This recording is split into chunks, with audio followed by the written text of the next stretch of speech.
Chapter number 5 is about the remainder and the factor theorem. इसमें दो theorems हैं, एक रिमाइंडर और एक फैक्टर थ्योरम है, लेकिन ये 5.2 से स्टार्ट होंगे, तो आज हम लोग जो है वो इन थ्योरम्स की बात नहीं कर रहे। We are talking about polynomial identities, page number 83 है बुक का। ठीक है, इसमें हेडिंग देखोगे तुम लोग, लिखा हुआ है पॉलिनोमियल आइडेंटिटीज। पॉलिनोमियल का वर्ड तुम्हारे लिए जो है वो बहुत फेमिलियर है, हमने पहले भी बहुत सारे पॉलिनोमियल्स हमने डिस्कस किए थे।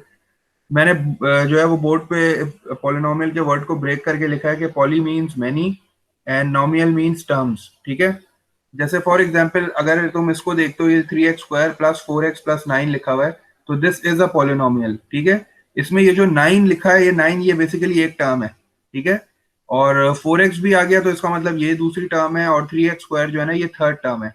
टर्म का कैसे पता चलता है? टर्म जो है वो प्लस और माइनस साइन बताती है कि एक पॉलिनोमियल में कितनी टर्म है।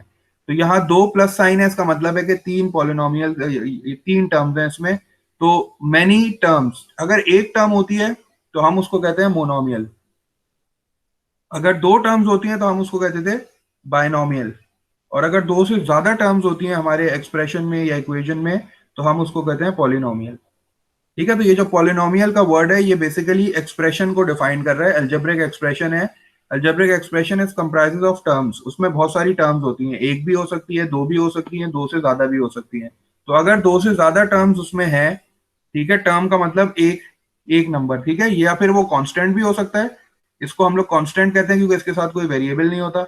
और अगर मैं बात करूं वेरिएबल उसकी, तो फिर जो है वो वेरिएबल इधर आ गया, और वेरिएबल के साथ जो नंबर लिखा होता है उसको हम लोग कोफिशिएंट कहते हैं। ठीक है, ये सारी बेसिक चीजें जो हम लोग जो है वो प्राइमरी क्लासेस में, बिगनर्स में, अलजेब्रा में पढ़ते हुए आए कि अगर कोई वेरिएबल नहीं है तो नंबर कांस्टेंट कहलाता है, और अगर उसके साथ कोई वेरिएबल है तो वो कोफिशिएंट कहलाता है। और ये जो टू लिखा हुआ है, बेसिकली इसको हम ऑर्डर भी कहते हैं, इसको हम डिग्री भी कहते हैं, और इसको हम पावर भी कहते हैं। तो बेसिकली ये एक ऐसा एक्सप्रेशन है जिसकी हाईएस्ट पावर 2 है, जिसकी हाईएस्ट डिग्री 2 है, तो इसको क्वाड्रेटिक एक्सप्रेशन भी कहते थे। हमने ये क्वाड्रेटिक में भी डिस्कस किया था। ठीक है, एक लीनियर एक्सप्रेशन भी होता है, क्वाड्रेटिक एक्सप्रेशन भी होता है, एक इक्वेशन भी होती है लीनियर, एक क्वाड्रेटिक इक्वेशन भी होती है। इंशाल्लाह चैप्टर नंबर 5 में आगे बढ़ेंगे तो क्यूबिक इक्वेशन को भी सॉल्व करना सीखेंगे, किस तरह क्यूबिक इक्वेशन सॉल्व होती है। यहाँ जैसे यहाँ स्क्वायर है ना, पावर हाईएस्ट पावर स्क्वायर है, तो क्यूबिक इक्वेशन में हाईएस्ट पावर 3 होती है। तो जब स्क्वायर लिखा होता है तो आंसर्स कितने आते हैं? अगर हम किसी क्वाड्रेटिक इक्वेशन को सॉल्व करते दो हैं तो आते हमारे हैं। आंसर्स कितने आते हैं? दो। दो टू। आंसर्स आते हैं। तो जब क्यूबिक को सॉल्व करेंगे तो कितने आंसर्स आएंगे? थ्री। 3। तीन आंसर्स आ जाएंगे। ठीक है, तो ये डिग्री आपको बताती है कि आपके आंसर्स जो है वो कितने आएंगे। तो पॉलिनोमियल्स एन फिर उसके एक्सप्रेशन लिए तो और एक अलग इक्वेशन दैट फॉर्मूला हैज होगा मेनी ना। टर्म्स। सॉरी, उसके लिए तो एक अलग फॉर्मूला होगा ना, क्यूबिक इक्वेशन हाँ वाले उसका लिए। अलग फॉर्मूला है, उसका अलग मेथड है, लेकिन वो इंशाल्लाह 5.4 है उसकी। तो कोशिश करेंगे कि उसके भी एक दो सवाल हम लोग इस टर्म में फिनिश कर लें। तो ये थोड़ा सा बेसिक्स था पॉलिनोमियल्स के बारे में। कोफिशिएंट्स का तुम लोग को पता है क्या होते हैं, वेरिएबल्स क्या होते हैं, ठीक है, और डिग्री क्या होती है बेसिकली। अच्छा, मुझे ये बताओ कि ये जो बोर्ड पे इस वक्त लिखा है जिसको मैं सर्कल करा हुआ है, ये क्या चीज है? एक्सप्रेशन है कि इक्वेशन है? एक्सप्रेशन है। एक्सप्रेशन। एक्सप्रेशन है। ठीक है, एक्सप्रेशन को हमेशा फैक्टराइज किया जाता है। एक्सप्रेशन को आप कभी भी सॉल्व नहीं कर सकते क्योंकि एक्सप्रेशन में इक्वल्स टू का साइन नहीं होता, इसलिए मैं इसको सॉल्व नहीं कर सकता। तो एक्सप्रेशन को हमेशा फैक्टराइज किया जाता है और इक्वेशन को सॉल्व किया जाता है। ठीक है, अगर मैं यहाँ इक्वल्स टू 0 लिख देता तो आप इसको सॉल्व कर सकते थे। मुझे सॉल्व का मतलब बताएगा कोई? सॉल्व का क्या मतलब होता है? Find the value of. Variable की वैल्यू। जबरदस्त। सोल्यूशन सॉल्व फाइंड का करना। मतलब है कि हमें वेरिएबल की वैल्यू निकालनी है। तो अलजेब्रा में हमने एक और चीज पढ़ी थी जिसको हम कहते थे आइडेंटिटीज। ठीक है, हमने आइडेंटिटीज की फैक्टराइजेशन भी सीखी है, हमने आइडेंटिटीज की एक्सपेंशन भी सीखी है। ठीक है ना, a plus b whole square का फॉर्मूला क्या था? A square plus b square plus 2ab। जबरदस्त। ठीक है, तो ये आइडेंटिटीज कुछ अलजेब्रा में हमने डिस्कस की थी। आइडेंटिटीज का मतलब होता है बोथ साइड्स आर आइडेंटिकल। ठीक है, जैसे अगर मैं ये लिखता हूं कि a plus b whole square is equals to a square plus twice the product of the two plus b square. ठीक है, तो इनको आइडेंटिटीज इसलिए कहा जाता है because both the sides are identical, both the sides are equal. जो a और बी की वैल्यू रख के तुम यहां आंसर जो है फाइंड आउट, फॉर एग्जांपल ए की वैल्यू 3 ले लो, बी की वैल्यू 4 ले लो, ठीक है, और इसको सॉल्व करो। और यही वैल्यूज यहाँ रख के 3 और 4 रख के इसको सॉल्व करो तो जो दोनों आंसर्स आएंगे ना वो आइडेंटिकल होंगे, वो सेम होंगे। इसी वजह से इनको कहते हैं identities, because both sides are similar. दोनों साइड्स बिल्कुल आपको दिखने में नहीं लग रही एक जैसी, लेकिन जब आप इनको सॉल्व करते हो, इन पे वर्किंग करते हो, तो बोथ साइड्स आर आइडेंटिकल। तो यही काम आज हम करने वाले हैं कि हमें दो एक्सप्रेशंस दिए जाएंगे, हमें दो साइड्स दी जाएंगी, ठीक है, और हमें ये बताया जाएगा कि बोथ आर आइडेंटिकल। आइडेंटिकल का सिंबल जो है वो इस तरह का इन्होंने बनाया है। आइडेंटिकल का सिंबल इक्वल्स टू में एक डैश और ज्यादा हो जाता है। आइडेंटिकल का मतलब है कि both sides are exactly equal. जो वहां एक्स स्क्वायर का कोफिशिएंट है वो यहाँ भी एक्स स्क्वायर का कोफिशिएंट होगा। फॉर एग्जाम्पल अगर मैं यहाँ लिखता हूं ए एक्स प्लस बी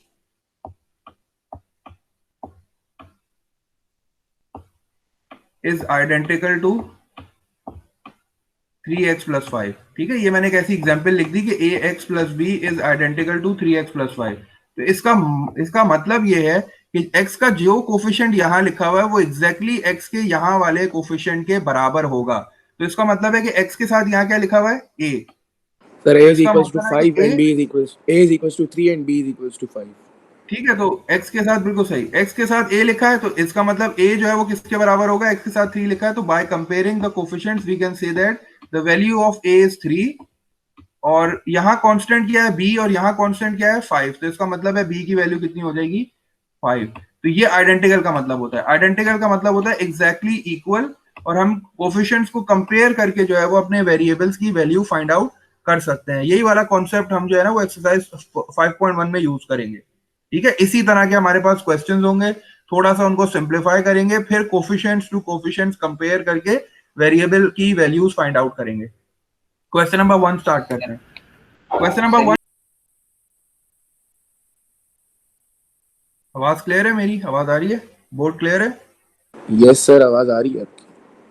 ठीक है, तो क्वेश्चन नंबर 1 स्टार्ट करते हैं। क्वेश्चन नंबर 1 थोड़ा सा डिफरेंट स्टाइल में करा रहा हूं। ये जो कॉन्सेप्ट मैंने डिस्कस किया है इसको कहते हैं कंपेयरिंग द कोफिशिएंट्स, ठीक है। You can compare the coefficients of both the sides if both the sides are identical.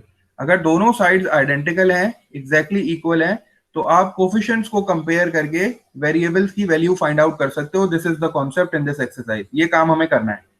Question number 1 मैं थोड़े से डिफरेंट तरीके से करा रहा हूं। मेरे पास दो मेथड्स हैं, ठीक है। अब हर क्वेश्चन पे डिफरेंट मेथड अप्लाई होगा, ठीक है। हम लोग खुद डिसाइड करेंगे कि यहाँ कौन सा मेथड हम अप्लाई कर सकते हैं। तो मैं तुम लोग को दोनों मेथड जो है वो एक एक सवाल करके दिखा देता हूँ, ठीक है। हमारे पास कुछ क्वेश्चंस जो हैं वो एक मेथड से आसानी से सॉल्व हो जाएंगे, दूसरे वाले में लेंदी हो जाएंगे, तो हम उसमें आसान वाला मेथड यूज कर लेंगे। तो क्वेश्चन नंबर 1 स्टार्ट करते हैं। मैं क्वेश्चन नंबर 1 लिख रहा हूँ। We have to find the values of the unknown. Unknown की वैल्यू फाइंड आउट करनी है, मतलब वेरिएबल्स की हमें वैल्यू फाइंड आउट करनी है। The first question is a x minus 2 bracket close plus b, and then we have x minus 4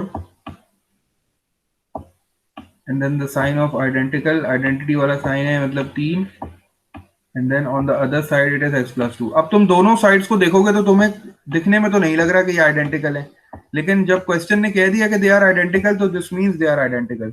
तो इसमें भी हम वही वाला मेथड यूज कर सकते हैं कि पहले हम दूसरी वाली साइड को सिंप्लीफाई कर लेते हैं, ठीक है, और फिर सारे x के कोफिशिएंट्स को एक साथ करके कंपेयर कर लेंगे, लेकिन वो थोड़ा सा मेथड लेंदी हो जाएगा। मैं इसको दूसरे मेथड से करके दिखाता हूं तुम लोग को, देखो कैसा लगा तुम लोग को, मेथड बताना, ठीक है। I have to find the value of a and b ना, मुझे a की वैल्यू और b की वैल्यू चाहिए। तुम लोग को एलिमिनेशन मेथड याद होगा। एलिमिनेशन मेथड से हम जो है वो लीनियर इक्वेशन को सॉल्व करते थे। उसमें हम क्या करते थे, एक वेरिएबल को एलिमिनेट करते थे, एक वेरिएबल को एलिमिनेट करते थे। तो यहां देखो मैं किस तरह वेरिएबल को एलिमिनेट कर रहा हूं। मुझे a और b की वैल्यू चाहिए, मुझे इन दोनों में से एक को एलिमिनेट करना है, तो दूसरे की वैल्यू ऑटोमेटिकली मेरे पास आ जाएगी। उसके लिए मुझे x की वैल्यू सपोज करनी पड़ेगी कोई। तो पहले तो मुझे ये बताओ कि मैं a को एलिमिनेट करूं कि b को, कोई भी जो है ना वो उस पिक कर लो अपनी मर्जी से। a को एलिमिनेट करूं कि b को?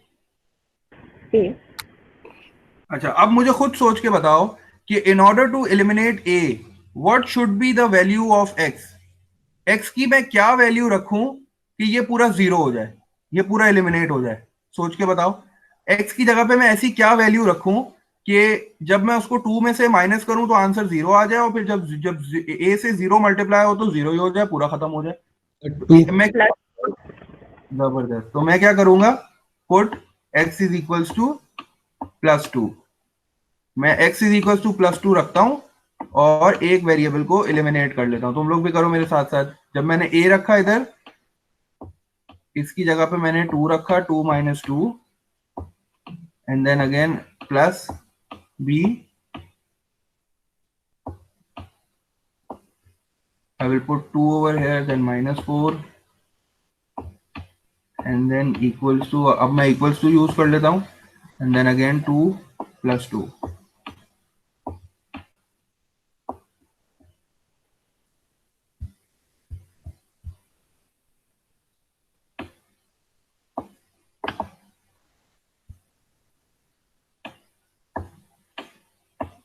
This will be 0 and this will be -2b।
ठीक है, तो b की वैल्यू मेरे पास आ गई -2। अब I have to find the value of a। अब मुझे a की वैल्यू फाइंड आउट करनी है, तो इसका मतलब कि मुझे b 0 चाहिए ना। I can make b 0। तो b 0 मैं किस तरह रख सकता हूँ, x की वैल्यू क्या रख दूं,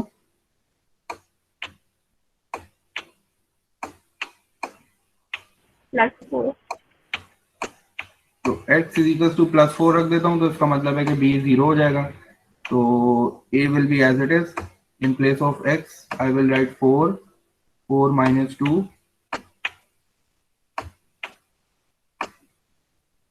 plus b, in place of b I will put the value -2। b की जगह पे मैंने -2 यूज किया है क्योंकि b की वैल्यू है। And then in the bracket again 4 -4। ये अगले स्टेप आगे की वर्किंग में ये शो ही नहीं करेंगे, डायरेक्ट कर लेंगे क्योंकि हमें पता है कि ये 0 हो जाएगा।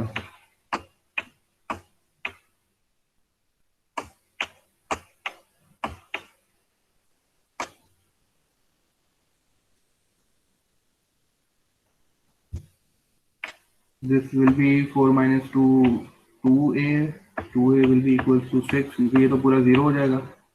ठीक है, 4 - 4 will be 0 and 0 will be multiplied with -2 and it will be 0। So the value of a is coming out to be 6/2, that is 3। तो इस मेथड से मैंने जो है वो अपने अननोन फाइंड आउट कर लिया। नेक्स्ट क्वेश्चन में हम लोग यही वाला कॉन्सेप्ट यूज करेंगे, कंपेयरिंग द कोफिशिएंट्स वाला। ये मैंने एक क्वेश्चन इस तरह से दिखा दिया क्योंकि कुछ क्वेश्चंस जो है we can use this method to solve them. हर क्वेश्चन में ये मेथड अप्लाई नहीं हो सकता। क्वेश्चन देख के हम आइडेंटिफाई करेंगे कि हम कौन सा मेथड अप्लाई करेंगे। सर सब्स्टिट्यूशन करना आसान नहीं है इसमें, थोड़ा सा इसमें कॉम्प्लिकेटेड। सब्स्टिट्यूशन तो लेंथी हो जाएगा ना, नहीं सर, सॉल्व कॉम्प्लिकेटेड। करके कंपेयर करके फिर सब्स्टिट्यूट कर लेना वैल्यूज। वो वही, अब दूसरा वाला क्वेश्चन उसी तरह कराता हूँ, दूसरा वाला क्वेश्चन उसी मेथड से करा देता हूँ।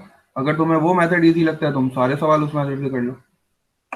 ये वाला थोड़ा सा लेंदी हो जाता है, इक्वेशन बनानी पड़ती है, फिर सॉल्व करना पड़ता है, इसलिए मैंने एक तरीके का सिखा दिया कि इस तरह से भी क्वेश्चन सॉल्व हो जाता है। अब क्वेश्चन नंबर 2 जो है ना वो तुम्हारे वाले मेथड से ही करते हैं। सर मैंने तो ये सब्स्टिट्यूशन से भी सॉल्व कर लिया, ये इक्वेशंस तो ये फॉर्मूलेट के हिसाब में वही बताया, आंसर आ रहा है। वही आंसर आ रहा है सर। चलो क्वेश्चन नंबर 2 ट्राई करते हैं। वो क्वेश्चन नंबर 2 कंपेयरिंग कोफिशिएंट वाले मेथड से कर लेते हैं। क्वेश्चन नंबर 2 में हमारे पास we have x³ minus 2x square plus 4x plus 3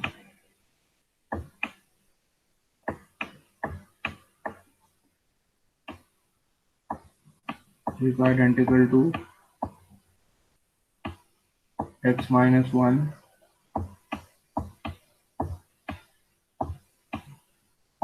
and this is x square minus x plus a plus b. In order to compare the coefficients, we first have to simplify this side. इस side को थोड़ा सा simplify करना पड़ेगा क्योंकि यहाँ coefficients अभी compare होते हुए दिख नहीं रहे. तो first I will multiply this. ये these two brackets को multiply करता हूँ. X will be multiplied with x square to give me x cube. This will be x cube. And then x will be multiplied with minus x. It will give me minus x square. And then x multiplied with positive a will be ax. Minus 1 multiplied with x square will be minus x square. And this minus 1 and minus x will be positive x. This minus 1 multiplied by a will be minus a or plus b.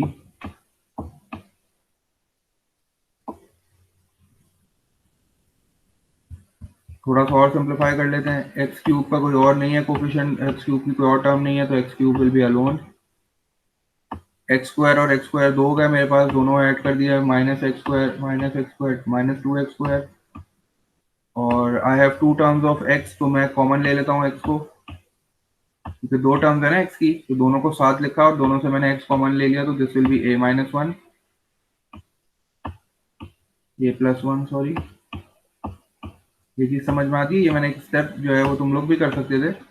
दोनों x की terms को साथ लिखो और फिर x को जो है वो कॉमन ले लो, तो यही बनेगा बिल्कुल. और लास्ट में चूंकि a प्लस बी जो है a माइनस ए और प्लस बी मेरा कांस्टेंट आ गया, तो थोड़ा सा इस पर वर्किंग की, थोड़ा सा इसको सिंप्लीफाई किया. Now I can compare the coefficients.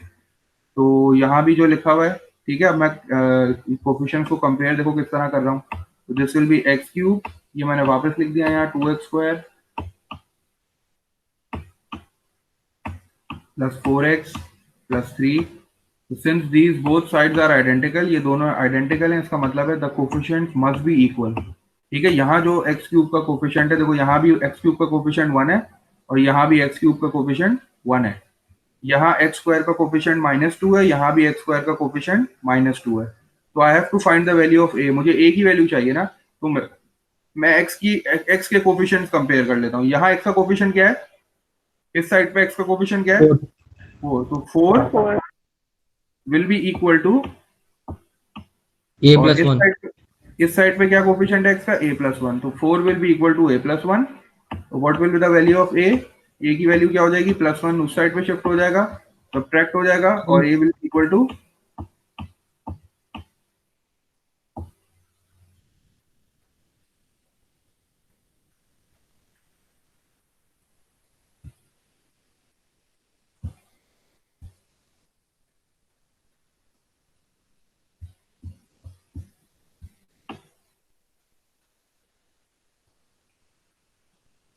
इसी तरह b की भी वैल्यू फाइंड आउट कर लेते हैं.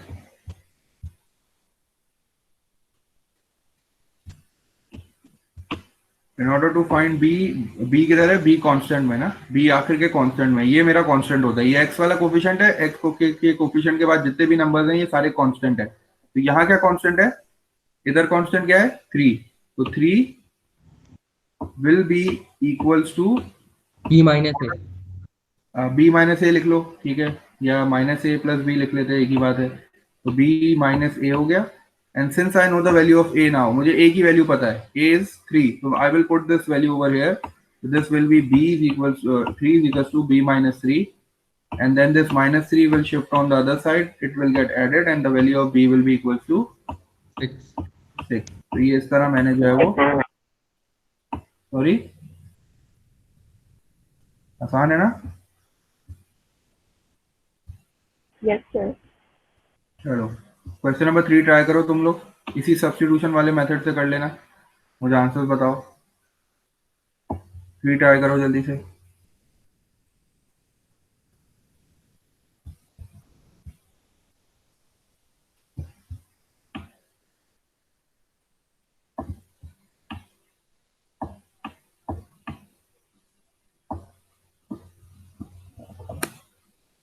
क्वेश्चन नंबर 3 में मैं डायरेक्ट सिंप्लीफाई कर लेता हूँ, क्वेश्चन नहीं लिख रहा मैं, थोड़ी सी सिंप्लीफिकेशन कर लेता हूँ।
तो क्वेश्चन जो है वो 2x cube minus 6x plus 5 is identical to bracket x minus 2 bracket close bracket open 2x square plus ax plus 2 bracket close plus b है। तो I am doing it with the comparing coefficients method. तो इस तरह मैं इसको solve थोड़ा सा simplify करना पड़ेगा। ब्रैकेट्स को जब मैंने मल्टीप्लाई किया और उसके बाद मैंने सारी टर्म्स को एक साथ करके कॉमन लेके जो है वो मैं अपनी सिंप्लीफाइड जो फॉर्म है वो लिख रहा हूँ। तो एक्स क्यूब का 2x क्यूब का कोफिशिएंट कोई और नहीं था, तो 2x क्यूब अकेला आ गया। एक्स स्क्वायर के दो कोफिशिएंट थे, एक 2x स्क्वायर था, एक्स स्क्वायर के जो है हमारे पास दो कोफिशिएंट थे ना, तो दोनों को मैंने एक साथ करके जब कॉमन ले लिया तो एक्स स्क्वायर कॉमन लिया तो ब्रैकेट में a माइनस 4 आ रहा है। चेक करो तुम लोग का भी यही आ रहा है। उसके बाद x की दो टर्म्स थी, तो उन दोनों को भी मैंने जो है वो एक साथ लिख के जब x कॉमन लिया तो inside the bracket there is 2 minus 2a bracket close,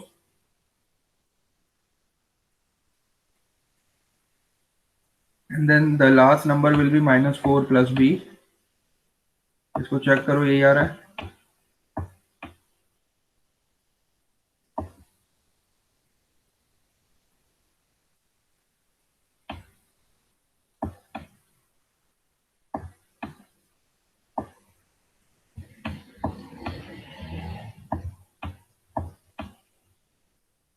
sir sir a is equals to 4. a is equals to 4 आ रहा है। Sir a is equals to 4 and b is equals to 9. जबरदस्त, मैं भी देख लेता हूँ। We have to find the value of a, तो a का कोफिशिएंट इधर माइनस 6 आ गया। अच्छा सॉरी, एक चीज और तुम लोगों को बतानी थी, वो शायद बताई नहीं मैंने। ये देखो, एक चीज और देख लो। अभी जब आप इधर पहुंचोगे ना तो अब आपको कंपेयर करना है कोफिशिएंट्स, ठीक है। तो कोफिशिएंट्स कंपेयर करने के लिए एक्स क्यूब का कोफिशिएंट कंपेयर करने की जरूरत नहीं है, क्योंकि मुझे ए और बी की वैल्यू पता नहीं चलेगी, ठीक है। अब मैं आता हूँ एक्स स्क्वायर के कोफिशिएंट पे, ठीक है। जब मैं एक्स स्क्वायर का कोफिशिएंट कंपेयर करूंगा तो यहाँ तो एक्स स्क्वायर का जो कोफिशिएंट है वो a माइनस 4 है। इधर एक्स स्क्वायर की कोई टर्म मुझे नजर नहीं आ रही। जब एक्स स्क्वायर की कोई टर्म मुझे नजर नहीं आएगी तो इसका मतलब है I have to take the coefficient 0, ठीक है। तो ये चीज याद रखना कि जब कोई टर्म आपको नजर नहीं आती, उसका कोफिशिएंट नहीं है, देखो यहाँ एक्स स्क्वायर की टर्म ही नहीं है, एक्स क्यूब के बाद डायरेक्ट एक्स आ रहा है, तो इसका मतलब the term of x square is missing. तो जब मिसिंग है तो आपको फिर उसका कोफिशिएंट 0 लेना पड़ेगा, ठीक है। तो यहाँ एक्स स्क्वायर का कोफिशिएंट 0 हो गया, तो मैंने 0 को किससे इक्वेट करना है, एक्स स्क्वायर के coefficient on the other side, that is a minus 4। तो a माइनस 4 को जब मैं इक्वल्स टू 0 करूंगा तो a will be equals to 4, क्योंकि मैंने 0 इसलिए लिया है क्योंकि इस साइड पे एक्स स्क्वायर का there is no term, x square की कोई टर्म ही नहीं है। तो जब कोई टर्म ना हो, कोई टर्म मिसिंग हो, तो आप उसका कोफिशिएंट 0 ले लोगे, ठीक है। अच्छा, फिर तुम्हें हो सकता है कि तुम्हें लगे कि यार हो सकता है मेरा आंसर सही ना हो, तो फिर आप उसको वेरीफाई भी कर सकते हो। देखो, मैं x के कोफिशिएंट को कंपेयर करके भी a की वैल्यू निकाल सकता हूँ, ठीक है। वो भी मैं तुम्हें दिखा देता हूँ कि x का कोफिशिएंट इस साइड पे माइनस 6 है और x का कोफिशिएंट उस साइड पे जो है वो 2 माइनस 2a है। तो मैं दोबारा चेक कर लेता हूँ कि क्या मेरी a की वैल्यू सही आई है जो मैंने फाइंड आउट की है। तो जब मैं वहां 2 को शिफ्ट करूंगा तो दोनों मेथड से देखो a की वैल्यू 4 ही आ रही है। तो तुम लोग यहाँ जो है वो इसको तुम लोगों ने वेरीफाई भी कर लिया कि मैंने a बिल्कुल सही फाइंड आउट किया। तो you can calculate the values of a in a number of ways. आप 2-3 कोफिशिएंट से कैलकुलेट कर सकते हो। अब b की वैल्यू को मुझे काउंट करनी है। b की वैल्यू के लिए I have to take the constant. यहाँ कांस्टेंट 5 है, तो मैंने 5 को कंपेयर कर लिया -4 प्लस b से, और -4 प्लस b में जब -4 शिफ्ट करूंगा दूसरी साइड पे तो b की वैल्यू मेरे पास 9 आ जाएगी, क्योंकि वहां जाके ऐड हो जाएगा। तो b will be equals to 9।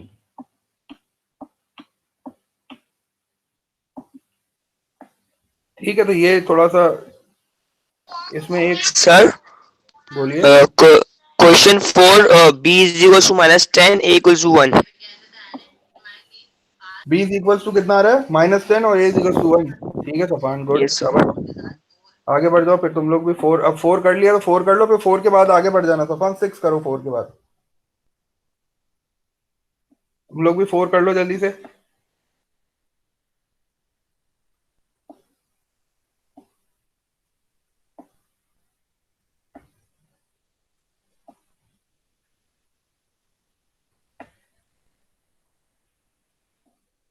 मुझे क्वेश्चन नंबर 4 के आंसर बता दो, फिर 6 सॉल्व करते हैं मिलके। सर बोलो। हाँ, क्वेश्चन 6 भी हो गया।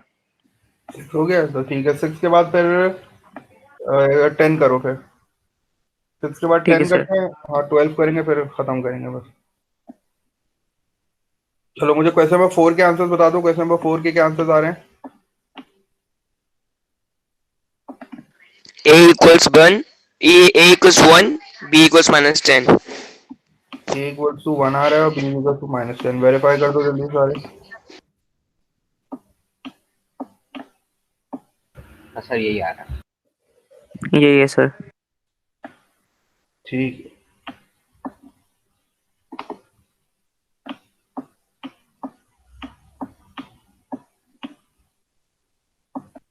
एटीन मिनट से मोर और लेस।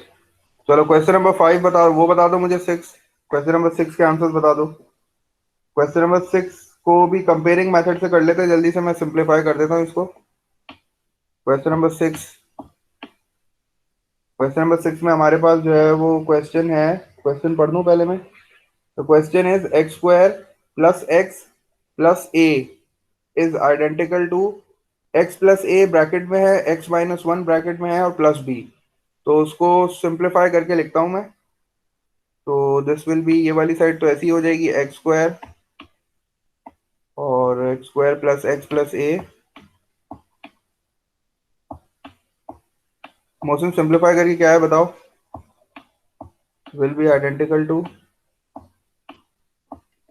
जब आप इनको मल्टीप्लाई करना शुरू करोगे तो this will B x square. X square की एक ही टर्म आएगी और उसके बाद आपके पास आएगा, you can take x as common. जब आप एक्स कॉमन ले लोगे तो ब्रैकेट में दो टर्म्स होंगी एक्स की, तो आप उन दोनों को साथ करके कॉमन लोगे। तो this will be a minus one, इस तरह का कुछ आ जाएगा, ए माइनस वन या माइनस ए प्लस ए जो भी है। A minus one will be in the bracket and then there will be two constants minus a और एंड में माइनस भी आ जाएगा, प्लस भी आ जाएगा। ठीक है, तो आफ्टर सिंप्लीफाइंग इस तरह का कुछ तुम्हारे पास जो है वो दूसरी साइड बन जाएगी। And then we will be going for the comparing method. हमें a की वैल्यू चाहिए और b की वैल्यू चाहिए, तो we can compare the coefficients of x। x का कोफिशिएंट इधर 1 है और यहाँ जो है वो x का कोफिशिएंट जो है वो a माइनस 1 है। तो this minus will go on other side और a की वैल्यू हमारे पास 2 आ रही है। ऐसे ही है।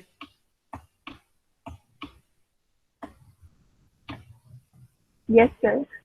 ठीक है, और जल्दी से फिर b की वैल्यू भी निकाल लो। a की वैल्यू आपके पास 2 आ गई है। Just compare the constants. Constant हमारे पास यहाँ a है तो वी कैन यूज a, और यहाँ हमारे पास जो कांस्टेंट है दैट इज b माइनस ए। तो b माइनस ए लिख लो उसको, या माइनस ए प्लस बी लिख लो, जैसी मर्जी।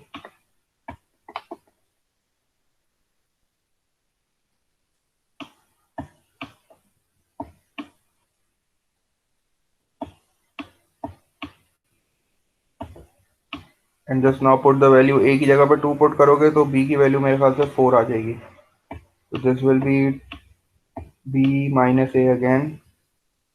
So b minus 2, this minus 2 will go on the other side, add हो जाएगा, b की वैल्यू 4 आ जाएगी. आसान क्वेश्चन था ये भी. You can choose the method, यहाँ वाले मेथड से भी हो जाता है आराम से, ठीक है, लेकिन वो जब मेथड छोड़ दो, जब थोड़ा सा मुश्किल लग रहा है तो रहने दो उसको.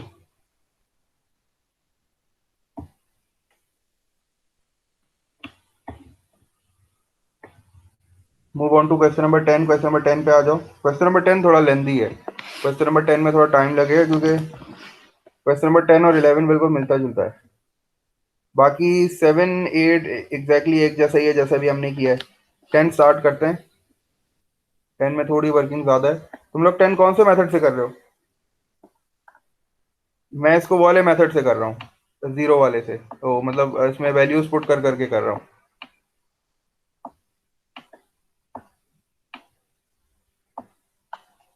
ठीक है. After question number 6 question number 10 करते हैं.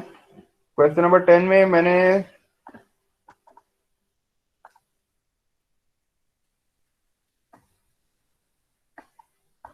if I put x equals to 1, I am doing it with a different method. मैं दूसरे वाले मेथड से कर रहा हूँ. ठीक है.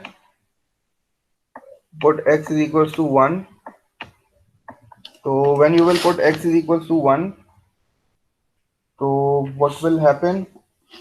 This will look like this: 1 and then plus 3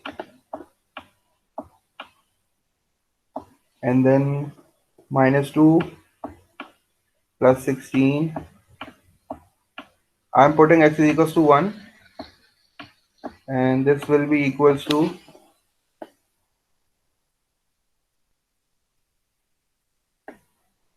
3c. 3c will be equals to 1 plus 3 4, 4 minus 2 2, 6 15 and c will be equals to 6. तो ये मैंने डायरेक्ट करके जो है वो c की वैल्यू निकाल ली. c की वैल्यू 6 आ रही है. तुम लोग भी चेक करो यही आ रही है. जी सर, सी की वैल्यू 6 है. ठीक.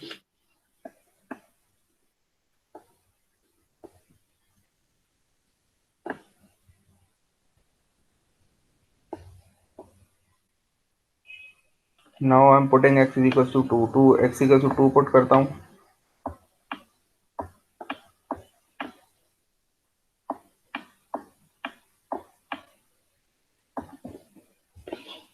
So 2 cube will be 8 and 2 square will be 4. 4 multiplied by 3 will be 12 and then minus x है minus 2x. So 2 times 2 है minus 4 plus 16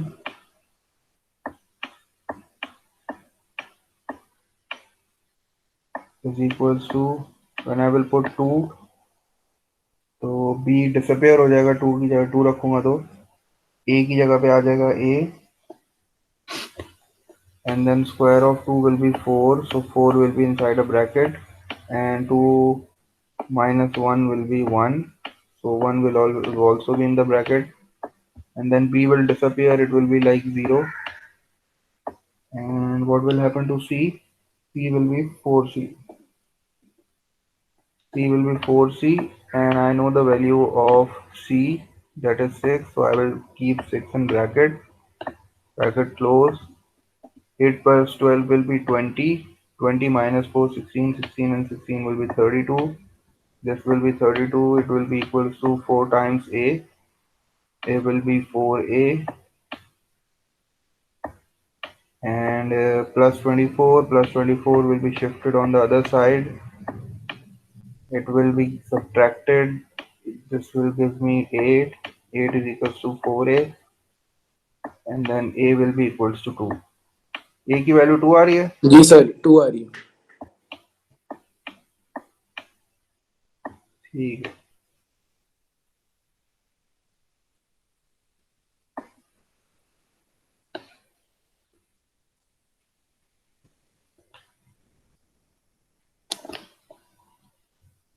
and now I have to find the value of b। मुझे b की value चाहिए तो मैं c को eliminate कर देता हूँ, क्योंकि अगर a को एलिमिनेट किया तो b भी एलिमिनेट हो जाएगा। c -2 रख देता हूँ।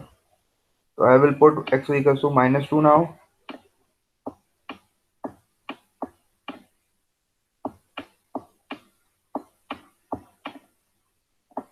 So when I will put x equals to -2 cube will be -2 multiplied by -2 multiplied by -2 will be -8.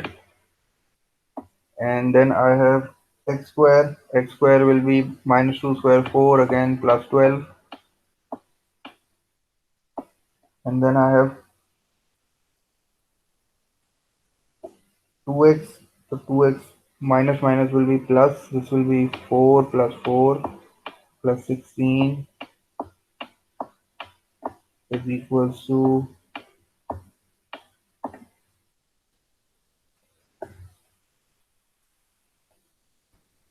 the value of a is 2, so I will write 2 in bracket, then a square will be 4, minus 2 multiplied by -2 will be 4, and -2 minus 1 will be equal to -3.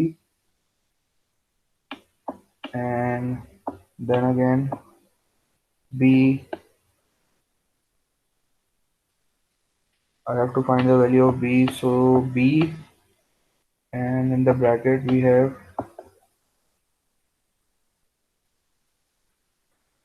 -2 will be -4, and -4 square will be 16, so I will write 16 in the bracket.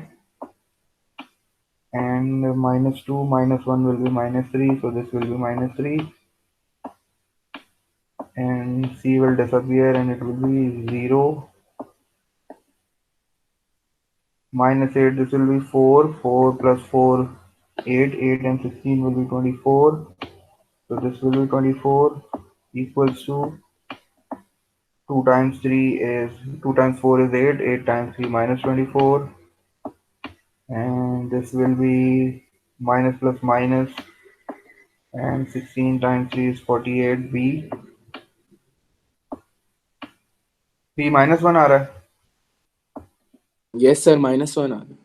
ठीक, sir ये क्या 24। किया आपने, समझ नहीं आ रहा। मैंने ये दूसरा वाला जो है ना मेथड यूज किया है, जिसमें हम लोग वैल्यूज सपोज करते हैं ना। मैं इसको समझा देता हूँ। ये छोड़ छोटा दें लग सर, रहा आगे है। बढ़ रहे हैं। छोड़ दें सर, मैं तो वही वाला रखता हूँ। वो कैसा है, लेंदी है उसमें भी इतना ही लगा टाइम। नहीं सर, वो बहुत लेंदी, इससे तो बहुत लेंदी है, बहुत लेंदी इससे है बहुत इससे। लेंदी है ना। चलो मैं तुम्हें ये समझा देता हूँ, ये इजी है, इतना मुश्किल नहीं है। हमारे पास नहीं वैसे सर, टाइम। हम सर क्या कह दूसरा रहे वाला हो? लेंदी का था, दूसरा वाला लेंदी का था सर। लेंदी नहीं है, सही है। हाँ सर, हर एक की वैल्यू मुझे 3-4 स्टेप्स में मिल गई, हर एक मतलब चलो वेरिएबल। ये मैंने डायरेक्ट किया है, अगर थोड़ा इसमें स्टेप करता तो ये भी थोड़ा सा जो है वो हो जाता लेंदी। लेकिन ये है कि मैंने दोनों तरीकों से सिखा दिया, तुम्हारी मर्जी, अब तुम जिस मेथड से कर लो। इसमें मैं से वैल्यू सपोज करता हूँ। वैल्यू सपोज करने के लिए ना मुझे देखना होता है कि एक ना एक वेरिएबल एलिमिनेट हो जाए। अगर मेरा एलिमिनेट नहीं होता वेरिएबल तो मैं वैल्यू फाइंड आउट नहीं कर सकता। अब मैंने ब्रैकेट्स पे गौर किया, जब मैंने क्वेश्चन नंबर 10 देखा ना, तो मुझे क्वेश्चन नंबर 10 में ए को एलिमिनेट करने के लिए एक्स की 1 वैल्यू सपोज करनी पड़ेगी। इसीलिए मैंने जो है वो एक्स को पहले वाले पार्ट में मैंने रखा 1, ताकि ए एलिमिनेट हो जाए और फिर मैं बी और सी की वैल्यू फाइंड आउट कर लूं। लेकिन जब ए की वैल्यू, जब एक्स की जगह पे 1 रख रहा हूं ना, तो ए भी एलिमिनेट हो रहा है और बी भी एलिमिनेट हो रहा है, क्योंकि जो बी के साथ जो ब्रैकेट है ना वो भी x-1 है। तो इससे मुझे सी की वैल्यू मिल गई, इसीलिए मैंने एक्स को 1 रखा। फिर अगले स्टेप में मुझे जो है वो दूसरे वेरिएबल की वैल्यू चाहिए थी, तो मैंने डिसाइड किया कि मैं बी की जगह पे मैं 2 रख देता हूं, ताकि जब मैं 2 रखूंगा तो फिर बी एलिमिनेट हो जाएगा, बाकी ए और सी रह जाएगा। तो मुझे ए और सी की, ए की तो मुझे सी की वैल्यू पता है, ए की वैल्यू पता चल जाएगी। तो इस तरह मैंने सोच के थोड़ा सा जो है ना वो अपनी एक्स की वैल्यूज को, और फिर आखिरी वाले में मेरे पास ए और सी की वैल्यू आ गई थी, मुझे बी को रखना था। तो बी को रखने के लिए मैंने किसी एक को एलिमिनेट कर दिया। तो सी को मैंने सोचा कि अगर सी को मैं एलिमिनेट करूं तो मुझे एक्स की वैल्यू -2 चाहिए होगी, क्योंकि -2 + 2 0 हो जाएगा, तो सी एलिमिनेट हो जाएगा। तो इस तरह मैंने जो है वो थोड़ा सोच समझ के वैल्यूज को पिक किया, और फिर मैंने बारी बारी एक एक वेरिएबल को एलिमिनेट करता गया और वैल्यूज फाइंड आउट करता गया। ये क्वेश्चन असल में दूसरे वाले में मुझे लग रहा था कि वो जो सब्स्टिट्यूशन मेथड है ना उससे ज्यादा स्टेप्स लगेंगे, इसलिए मैंने इसको इस मेथड से सॉल्व कर दिया।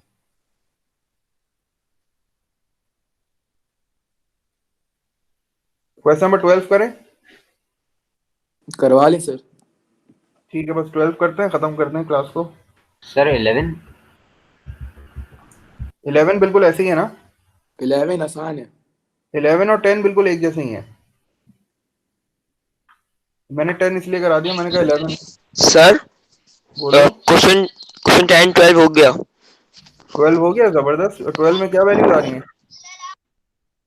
A equals 6, B equals -3। चलो हम भी देख लेते हैं करके। तुमने कौन से मेथड से किया है ये?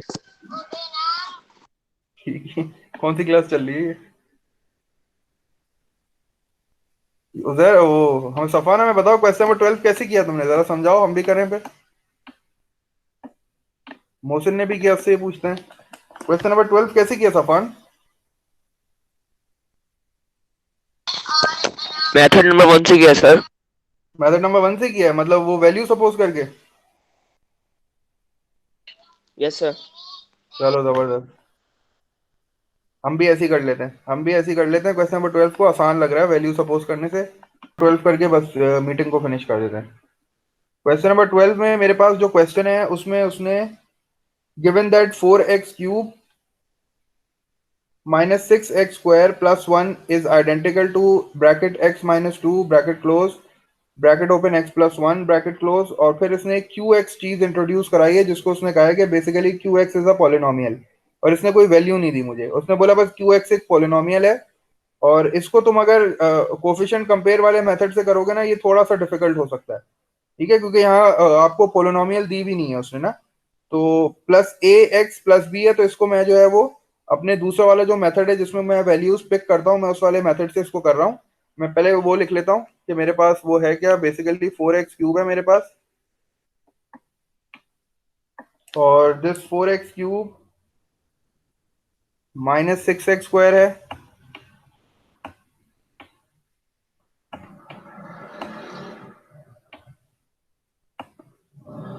And then I have plus 1। तो यहाँ x की टर्म नहीं है, ठीक है। कंपेयर करो तो ख्याल रखना।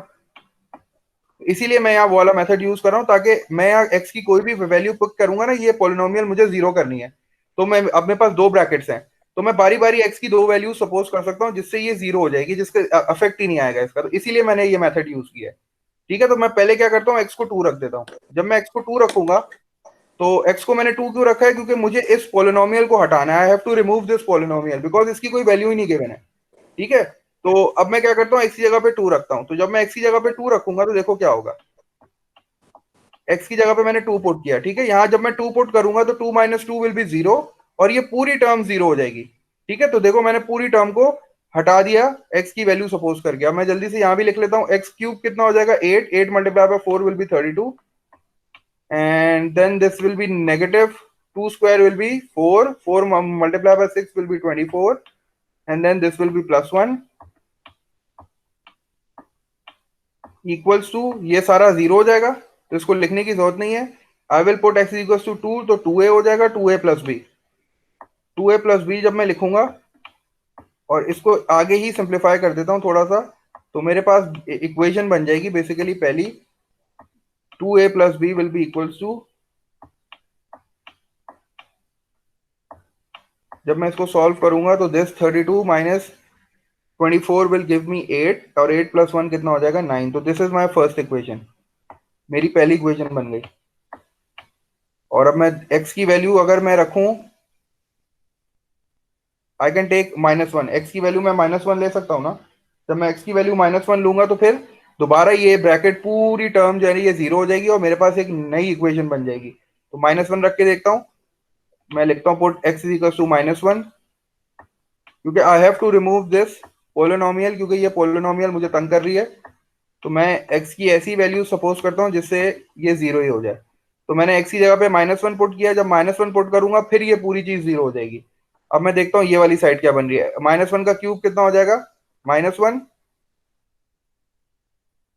और -1 मल्टीप्लाई बाय 4 कितना हो जाएगा -4, तो -4, and then this -1 square will be positive, ये -6 हो जाएगा। ये बात समझ में आ रही है? And this will be yes plus sir. 1, और this will be equals to, again जब मैं यहाँ -1 पुट करूंगा तो -1 प्लस 1 विल बी 0, और ये पूरी टर्म जीरो हो जाएगी, क्योंकि जीरो से मैं जिसको भी मल्टीप्लाई करूंगा तो answer will be zero. I have to put -1 over here as well, so -1 multiply by a will be -a and this will be +b as it is. इसको भी थोड़ा सा सिंप्लीफाई कर लेता हूँ. जब मैं इसको थोड़ा सा सिंप्लीफाई करूंगा तो आई विल गेट a के नीचे a लिख दूं, -a +b and will be equals to this -4 and -6 will be -10 and -10 + 1 will give me -9. अब I have two equations. ठीक है, मुझे दो वेरिएबल्स चाहिए, दो इक्वेशंस मेरे पास हैं. मैं दोनों को साइमल्टेनियसली सॉल्व कर लेता हूँ. साइमल्टेनियसली सॉल्व करने के लिए मेरे पास जो है वो मुझे एक एलिमिनेट करना पड़ेगा. तो मैं इन दोनों इक्वेशंस को क्या कर लेता हूँ, इन दोनों इक्वेशंस को मैं सब्ट्रैक्ट कर देता हूँ. जब मैं सब्ट्रैक्ट करता हूँ तो मुझे नीचे वाली इक्वेशन का साइन चेंज करने पड़ते हैं. तो दिस इज नेगेटिव, तो ये पॉजिटिव बन जाता है, और ये पॉजिटिव है तो मैं इसको नेगेटिव बना दूंगा, और ये नेगेटिव है तो मैं इसको पॉजिटिव बना दूंगा. इससे फायदा क्या होगा कि this b and this b will get cancelled out. 2a, और अब माइनस साइन नहीं, अब प्लस है, तो 2a + a will be equals to 3a and this will be equals to 9 + 9, that is equals to 18. So a is coming out to be 6. और जब a की value आ गई है तो किसी भी इक्वेशन में पुट करके you can find the value of b as well. Equation number 1 में पुट कर लो या इक्वेशन नंबर 2 में पुट कर लो. इक्वेशन नंबर 1 आसान लग रही है, मुझे 2 आसान लग रही है, तो -a + b equals to -9 and when will I put the value of a, तो ये -6 हो जाएगा. -6 हो जाएगा. जब -6 को मैं शिफ्ट करूंगा दूसरी साइड पे तो दिस विल बी +6 और b की वैल्यू मेरे पास आ जाएगी -3. तो ये वाले मेथड से देखो क्वेश्चन आसानी से सॉल्व हो गया.